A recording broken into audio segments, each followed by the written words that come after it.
last Concordia. Taoiseach, your government could have brought in a fair budget. That was very possible, but this is not a fair budget.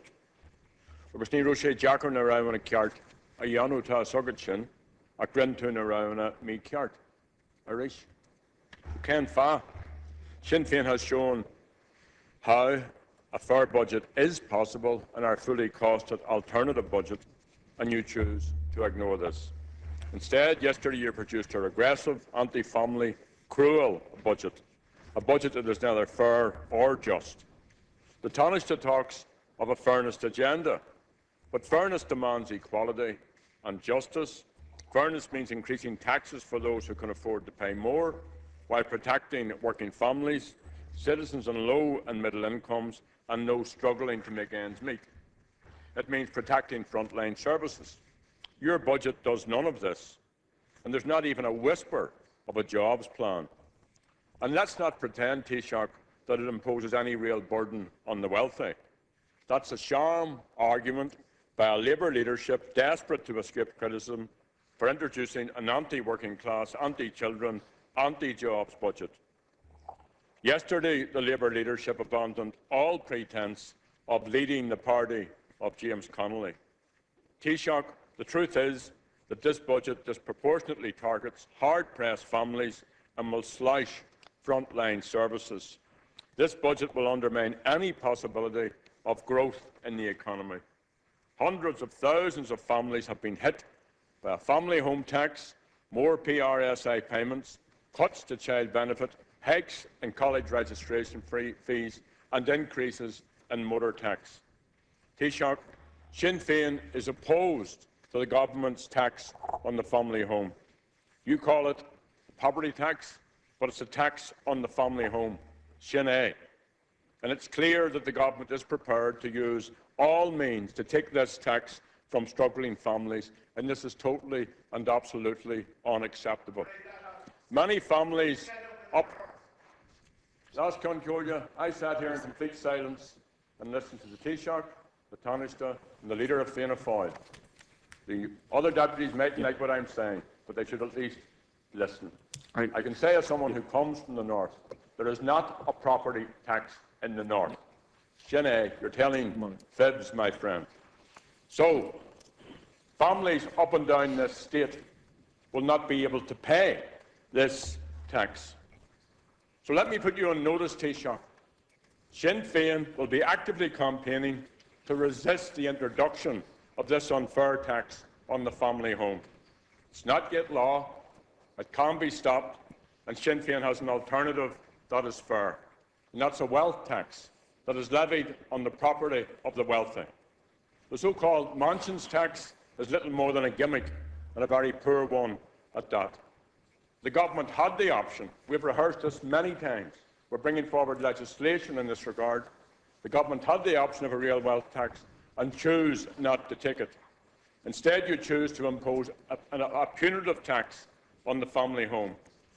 So we're calling on every citizen to make a stand and to resist the imposition of this unfair tax. And there is time for you to reverse this decision. The home tax is the brainchild of the Fianna Fáil leadership. If the government is allowed to legislate this piece of Fianna Fáil policy, then it will be the tipping point for many families across this state. And the limits imposed for those allowed a deferral are pitiable. A deferral of tax is not an exemption, and the fact that you plan to charge 4% interest on deferrals will only add insult to injury for hard-pressed homeowners. The 3-year property tax exemption for first-time buyers, that's fair enough, that's good news for them. But the fact is that thousands of people in severe mortgage distress will be forced by your government, if you're allowed to bring in this legislation, to pay this family home tax. So, Taoiseach, this government, your government, is continuing to place the burden on low and middle income families, on the coping classes and on the working poor. Despite your promises not to increase income taxes, you have increased the amount of PRSI that citizens, including the lowest earners, will have to pay.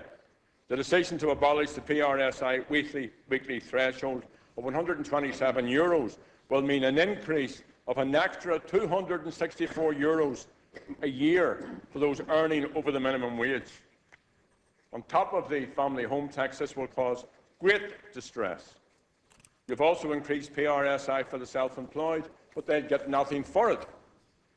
Sinn Féin would have introduced a third rate of tax for people earning over 100,000, which would have raised €365 million. Instead, taking this choice, you have targeted the low-paid and levied additional taxes on those earning 18,000 and over. These are people, Taoiseach, on the minimum wage. Were you ever on the minimum wage? Do you not know that you have to spend every single cent in the local economy? So taxing these people has the dual effect of hurting them and their families and hurting the local economy. More small shops, more small businesses closed, more jobs lost. The high earners on over 100,000 won't feel the impact of the extra €264 a year, but those on the minimum wage will definitely feel the loss of this money out of their pockets. And no matter how you spin it, the budget means that a family of 2 parents and 2 children with an income of 55,000 will lose an average of over €500 a year. A lone parent earning €35,000 with 2 children will lose over €500 a year also, and that's not fair. Taoiseach, for many, a car is a necessity, and that's particularly true for people living in rural Ireland. And while there's no increase in excise duty on petrol or diesel, the price will increase as a result of the increase in carbon tax. The vehicle registration tax rate and motor tax rates will also increase from January the 1st, and these are flat rate increases. The fuel taxes and motor tax hikes and VRT change will make it more costly for many families. So, Taoiseach, between the universal social charge, the septic tank charges, the household charge and cuts to agricultural budget, you have abandoned rural Ireland and the people of rural Ireland, and they know that.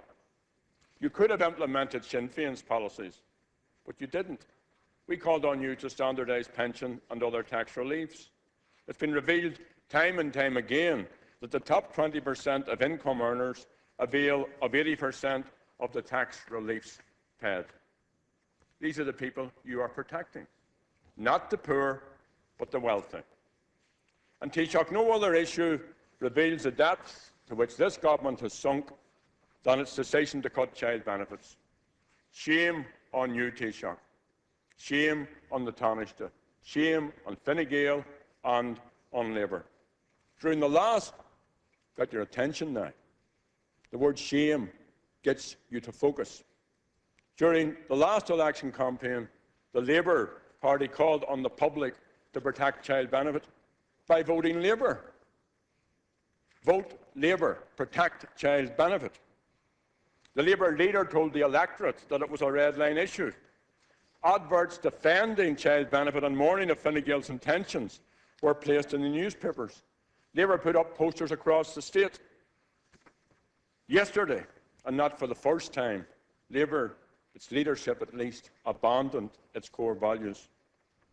Taoiseach, on to the proposal from the Labour Party and Fine Gael, child benefits cuts of €10 for the first and second child, €18 for the third child, and $20 for the fourth and following children will be introduced. Now, what does that mean? What does that mean? That means a family of 4 children will be down €58 per month in child benefits alone. A family of 6 children will be down €98. That's a lot of money.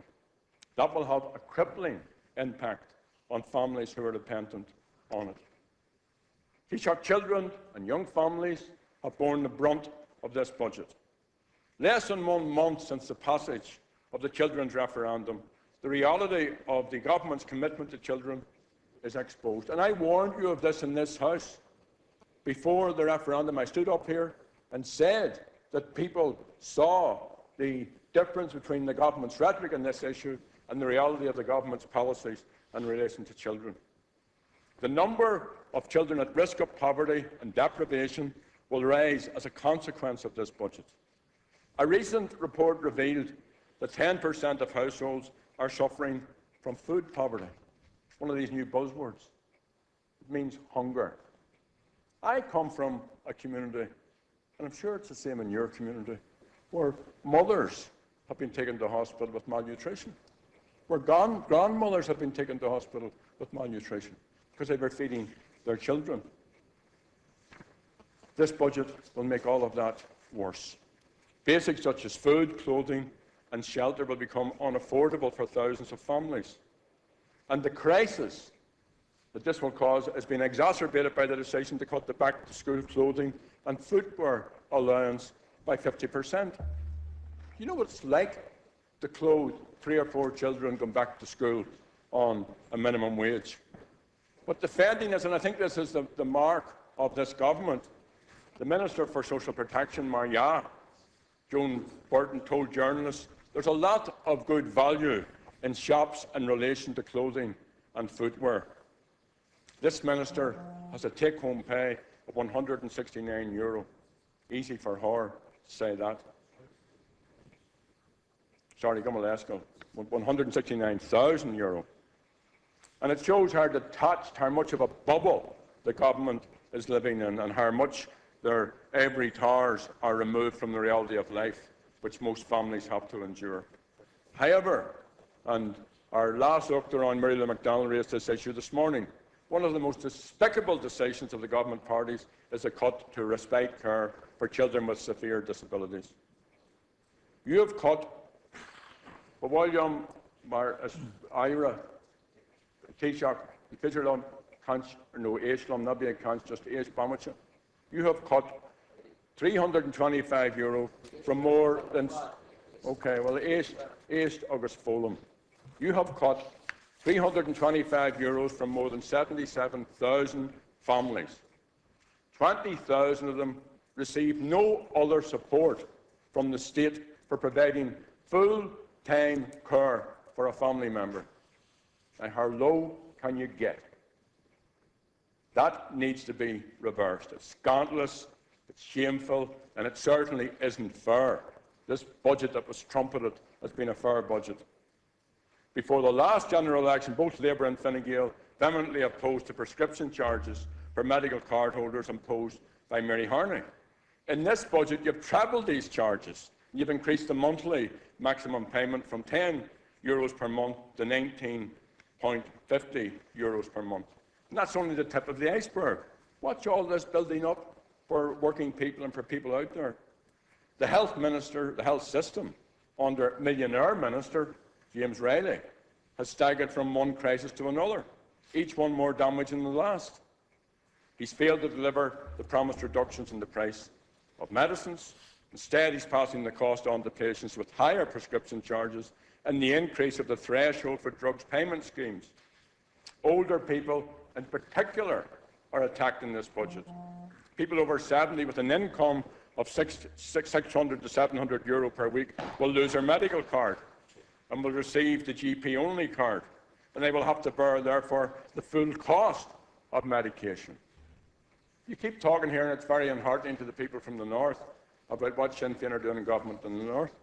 Sinn Féin insisted that there would be free prescription charges in the north. That's the reality. Trumpet that, if you would. We're also told in the last few months, questions directly to me, or put directly by me, that there would be no supplementary health budget. But because you completely mismanaged the health budget, which is almost €400 million in deficit, on Tuesday you were forced to bring in an emergency supplementary health budget. And then yesterday you announced further cuts of €1 billion in health. So, the health service can't bear this. How could it? One day you're forced to bring in extra funding, the next day you announce more cuts. It's a recipe for continuing disaster, for deeper poverty, for poorer health care, especially for low and middle income families with children and for older people. And it will mean job losses and greater risk to patient care. It's also, leaving aside the philosophy that underpins these decisions, it's bad economics. And while the cuts in education are less severe, their impact is nonetheless significant.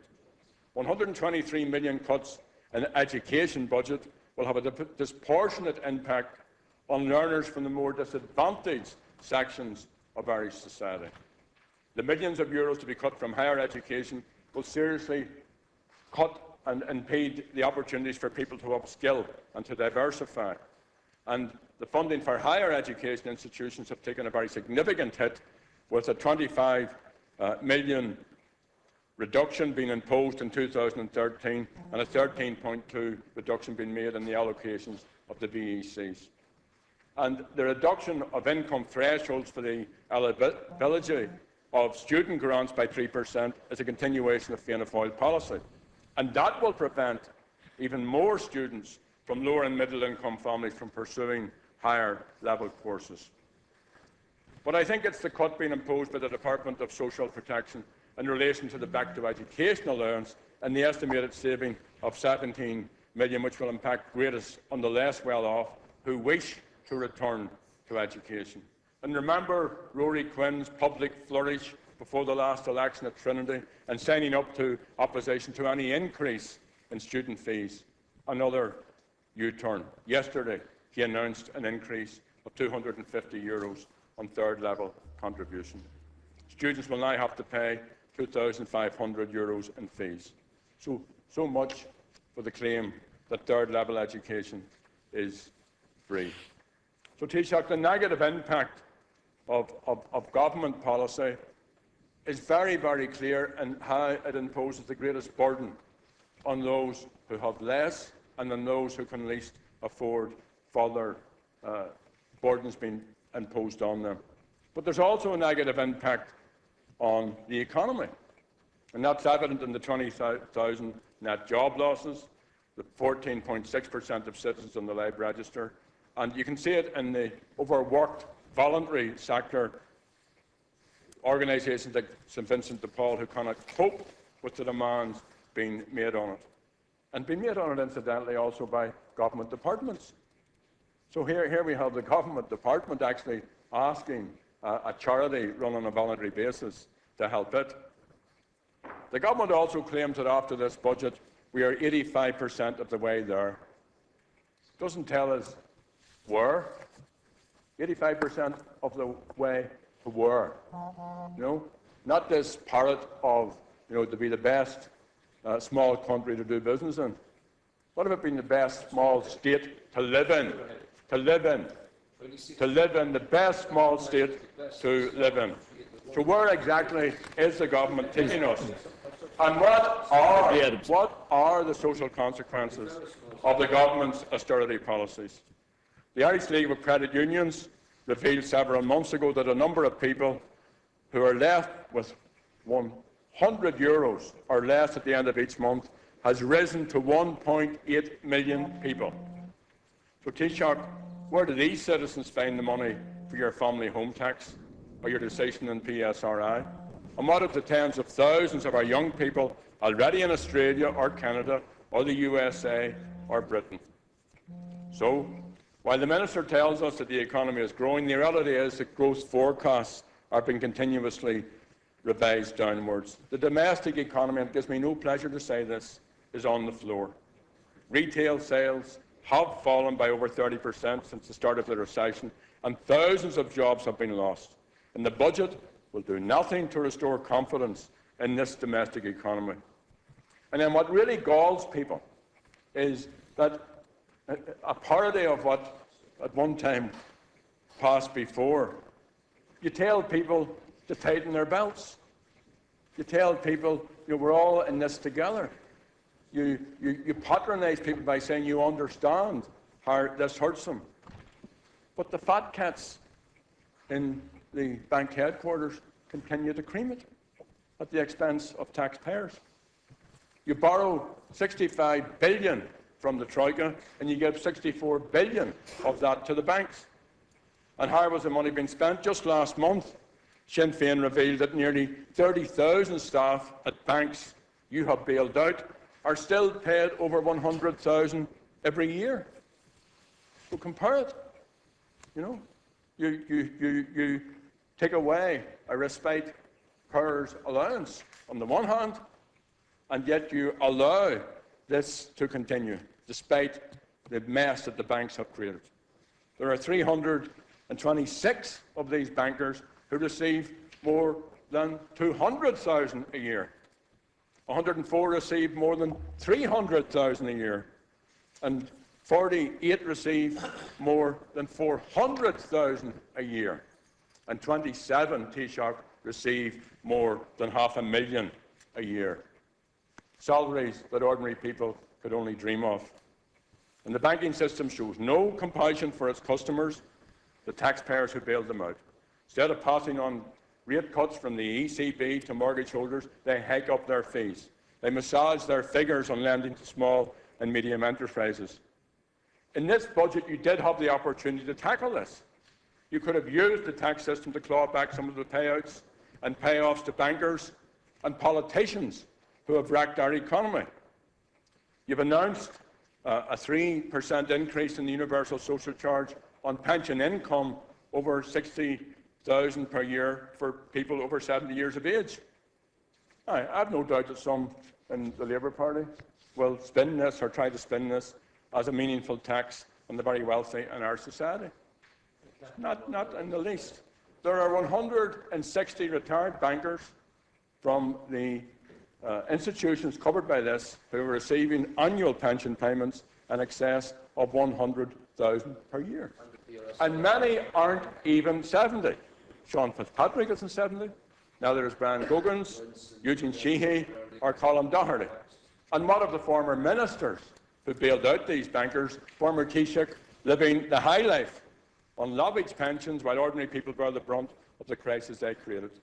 There was no impediment in this budget in you cutting your pay, cutting the pay of your ministers or your special advisors. But you didn't do that. You wouldn't do that. There's no impediment in cutting bankers' pays. Please. Sinn Féin presented you. Sinn Féin presented. Deputy Last one, George. Please, Deputy and you just say shock no made folk, please. And Fine Gael and Fianna Fáil have a lot to talk about. But this is my time to say something. Yeah. Sinn Féin presented you. Yeah. Sinn Féin presented you with legislation last month that would enable the state to claw back a large amount of the money paid to bankers without breaking any contracts, merely by applying a levy on excess payments. You didn't do it, but you have no problem coming in here and making demands of the ordinary people, telling them that they have to give more and that they have to live on less. Why don't you make these demands of the bankers, of the politicians, and of those who have retired from the banking industry? And I'll tell you why. You haven't got the stomach for it. That's why you don't do it. It's easier to take on those who are less powerful. So what's it all about, Taoiseach? What's this institution about? What's this Parliament about? What are Teachta Dála about? What are Shanadori about? What's your government doing? Labour went into this government claiming that they would rein in Fine Gael. The Greens said the same thing about Fianna Fáil. And before that, the PDs claimed that they were here to keep Fianna Fáil honest. And they all failed. So what's the purpose of Labour remaining in this government? Next year, Labour does celebrate its centenary. In Dublin City in 1913 and in 2013, the rich were rich and the poor were slaves. So Labour has very little to celebrate. Maybe they can celebrate bums on ministerial seats and flashy cars and big wages and pensions. And I know that there are decent people in every single party and among the independents in this stall. And I know that probably everyone who comes in here comes in with good intentions. But we're here to serve the citizens, all the citizens, not the elites. Equality should be our watchword. We should be servants of our people. That's who we owe our allegiance to. After the last budget, I quoted Luke Kelly. People of a certain age will have very fond memories of Luke Kelly. I'll quote him again. He says it better than me. For what died the sons and daughters of Roisin? Was it greed? Was it greed that drove Wolfe Tone to a pauper's death in a cell of cold, wet stone? will German, French or Dutch inscribe the epitaph of Emmet when we have sold enough of Ireland to be but strangers in it? To whom do we owe our allegiance today? To those brave men and women who fought and died, that Roisin live again with pride, or the faceless men who for mark and dollar betray her to the highest bidder? You made your choice, Taoiseach. You have decided what side you're on. Your government's vision is narrow, it's selfish, it's Fianna Fáil light. There's an alternative vision. It's about a new Ireland, a new republic that embraces all its citizens, all the people of this island. A republic that is democratic and inclusive and based on equality and freedom and social solidarity. A republic that shares its wealth more equitably, looks after its aged and its young, provides full rights for people with disabilities, liberates women and delivers the highest standards of public service. And in the here and now, it's about providing a really effective alternative opposition to the government and to Fianna Fáil, about articulating an economic approach that is realistic, viable and doable. So, this morning Sinn Féin launched our campaign against the family home tax. And I'm appealing to citizens and to families to make a stand and to resist the imposition of this unfair tax on them. And I want to appeal to Chuck Dalla and Sean O'Doherty and every party who still believe in the core values of republicanism, and Sinn Féin has no monopoly on this. For those in this House, in this Parliament, in this stall, who believe in equality, to vote against these regressive measures, against the social welfare cuts and the other cuts. This, Taoiseach, is a banker's budget. It's a budget for the elites. It's a budget for austerity. It's against the interests of the vast majority of citizens, and you should be ashamed of it. And the leader of the Labour Party should be ashamed of it as well.